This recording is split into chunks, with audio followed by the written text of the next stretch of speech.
بسم الله الرحمن الرحيم والشمس وضحاها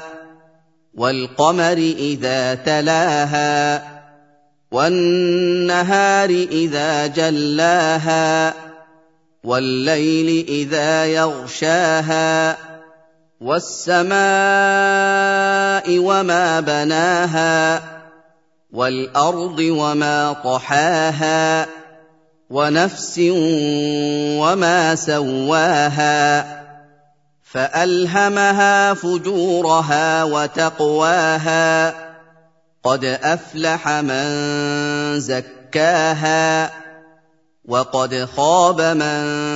دساها كذبت ثمود بطغواها إذ انبعث أشقاها